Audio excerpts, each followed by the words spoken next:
Bismillahirrahmanirrahim. Perkenalkan, nama saya Ira Inulita.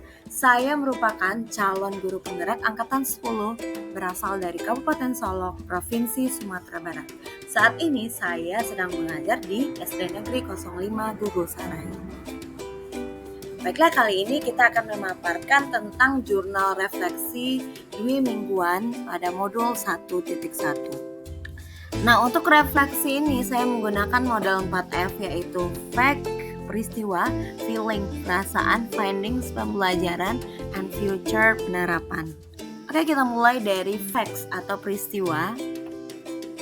Baiklah, ada beberapa kegiatan yang sudah kami lakukan. Yang pertama yaitu pembukaan PGP Angkatan 10, kemudian pretest paket modul 1, lokakarya orientasi, lalu mulai dari diri dan eksplorasi konsep secara mandiri, kemudian eksplorasi konsep yaitu melalui forum diskusi, dilanjutkan dengan ruang kolaborasi, demonstrasi kontekstual, elaborasi pemahaman, pembuatan aksi nyata, kemudian yang terakhir adalah pembuatan jurnal refleksi dwi mingguan. Oke, baiklah, saya akan menceritakan apa saja hal-hal yang kami lalui selama kegiatan tersebut. Rangkaian kegiatan guru penggerak itu diawali dari pembukaan guru penggerak secara virtual.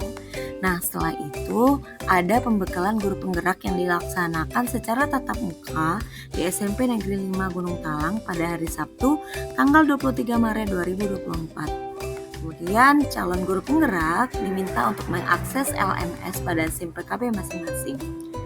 Pertama, mulai dari diri, yakni belajar secara mandiri tentang modul 1.1 tentang filosofis pemikiran Bapak Ki Hajar Dewantara. Selanjutnya, kegiatan diawali dengan mengerjakan pretest pada modul 1.1.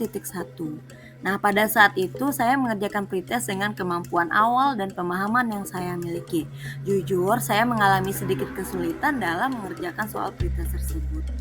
Kegiatan selanjutnya adalah eksplorasi konsep. Kegiatan ini dilakukan secara virtual, didampingi oleh fasilitator, pengajar praktik, dan seorang admin.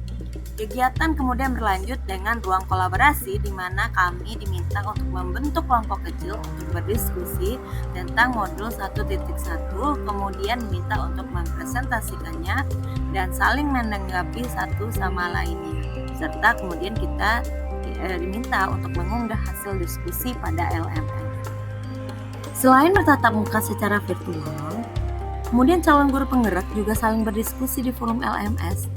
Selain itu, kami juga mengikuti kegiatan lokakarya orientasi, di mana kami melakukan beberapa kegiatan mengerjakan beberapa lembar kerja tentang perencanaan pembelajaran ke depan. Kegiatan tersebut juga dihadiri oleh kepala sekolah, pengawas, dan Dinas Pendidikan Kabupaten Solok. Saya juga berkolaborasi dengan kepala sekolah dalam mengerjakan tugas tersebut. Kegiatan selanjutnya adalah elaborasi pemahaman yang dilakukan secara virtual bersama instruktur, fasilitator, pengajar praktik, dan rekan calon guru penggerak lainnya. Kegiatan ini bermuara pada pemahaman calon guru penggerak yang diimplementasikan dalam wujud aksi nyata. Selanjutnya kita masuk ke bagian F yang kedua, yaitu feeling atau perasaan. Perasaan saya pertama kali mengikuti pendidikan guru penggerak ini adalah saya merasa sedikit khawatir tidak akan bisa menyelesaikan pendidikan ini dengan baik dan tepat waktu. Tetapi setelah mengikuti pembukaan guru penggerak ini secara virtual, nah perasaan saya sudah mulai lega karena saya sudah mengetahui apa yang akan saya kerjakan beberapa bulan ke depan. Perasaan khawatir itu mulai berkurang tepatnya pada saat belajar virtual bersama fasilitator dan calon guru penggerak lainnya. Pada saat diskusi bersama calon guru penggerak lainnya dan juga bersama fasilitator yang hebat, itu membuat saya atau memotivasi saya untuk tetap bersemangat dalam mengikuti pendidikan guru penggerak. Dalam pengerjaan tugas, awal-awalnya memang terasa agak berat, namun lama-kelamaan saya sudah terbiasa dengan tugas-tugas tersebut. Nah, apalagi saya merasakan ternyata justru banyak manfaatnya secara langsung yang saya dapatkan, dan tugas-tugas tersebut juga merubah paradigma saya dalam mengajar. Nah, di sini saya berusaha membagi waktu sehingga semuanya dapat saya jalankan dengan baik. dan akhirnya saya tidak kesulitan lagi dalam mengerjakan tugas-tugas calon guru penggerak ini.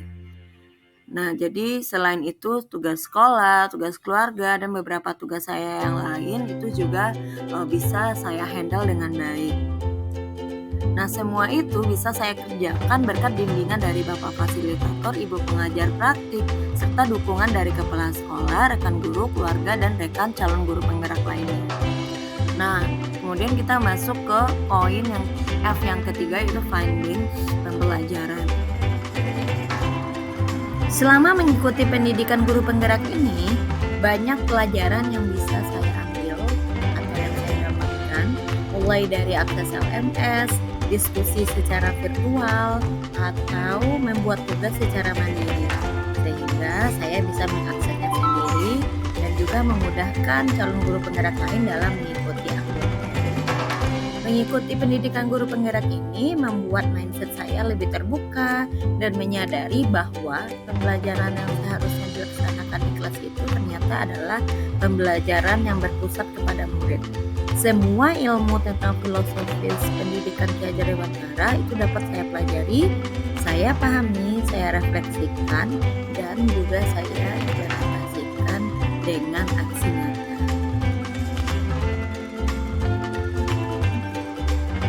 Adapun pembelajaran yang saya terima setelah mempelajari modul 1.1 ini yaitu ternyata pendidikan itu adalah menuntun segala kekuatan kodrat yang ada pada anak-anak agar mereka mencapai keselamatan dan kebahagiaan hidupnya, baik sebagai manusia maupun anggota masyarakat.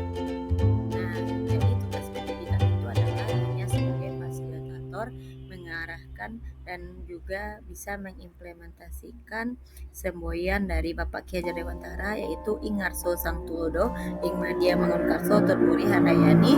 Di depan sebagai guru kita memberikan contoh atau teladan, di tengah kita membangun semangat siswa kita, dan yang terakhir di belakang kita memberikan dorongan. Pendidikan itu dia memberikan tuntunan terhadap kodrat yang dimiliki anak secara menyeluruh.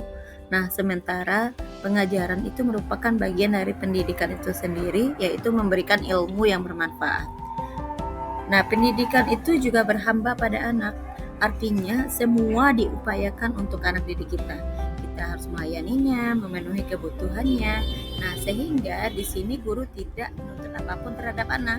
Nah, anak itu bukanlah kertas kosong yang bisa kita gambar sesuai keinginan kita. Jadi, anak-anak itu lahir, dia memiliki kodrat yang masih samar-samar, dan sementara tugas kita sebagai guru adalah menebalkan garis sama-sama tersebut sehingga nanti mereka bisa memperbaiki lakunya, mengetahui apa kompetensinya, sehingga nanti mereka bisa menjadi manusia yang seutuhnya. Pendidikan hendaknya mengedepankan budi pekerti, yakninya cipta, rasa, dan karsa. Jadi sebagai seorang pendidik kita harus selalu berefleksi untuk mengetahui kekuatan dan kelemahan dalam pembelajaran guna mewujudkan pendidikan yang berpihak kepada anak. Nah, pendidikan yang mengutamakan keaktifan anak dan pendidikan yang tidak menjadikan kurikulum sebagai target pembelajaran. Nah, jadi pendidikan yang harus bisa mengetahui setiap potensi maupun kodrat yang dimiliki oleh anak, karena setiap anak itu terlahir memiliki keunikan masing-masing. Jadi tugas kita sebagai pendidik hanyalah mendorong, memfasilitasi, dan memberikan motivasi terhadap bakat anak. Nah, kemudian poin yang terakhir yaitu future atau penerapan. Yang pertama adalah student centered. Seperti yang kita ketahui, pendidikan itu adalah menuntun. Jadi menuntun maksudnya di sini adalah sebagai seorang guru, kita berfungsi sebagai fasilitator, menuntun segala kekuatan kodrat yang dimiliki oleh murid kita. Nah, sehingga nanti mereka bisa mencapai keselamatan dan kebahagiaan yang setinggi-tingginya baik sebagai manusia maupun sebagai anggota masyarakat. Nah, pembelajaran ini tidak didominasi oleh guru, namun muridlah yang lebih aktif mencari dan menemukan pengetahuannya sendiri. Selanjutnya, penggunaan model pembelajaran yang kreatif dan inovatif. Nah, guru hendaknya terus meningkatkan profesionalisme dengan menggunakan berbagai model pembelajaran yang kreatif dan inovatif. Nah, dengan demikian kegiatan akan lebih menarik dan dapat meningkatkan kemampuan siswa untuk menemukan sendiri pengetahuannya. Dan selanjutnya adalah menyeimbangkan kodrat alam dan kodrat zaman. Nah, seperti yang kita bahas tadi, anak itu sudah memiliki bakat alaminya masing-masing. Jadi, kodrat anak pada usia sekolah dasar itu adalah bermain. Oleh sebab itu, saya akan menerapkan model pembelajaran belajar sambil bermain.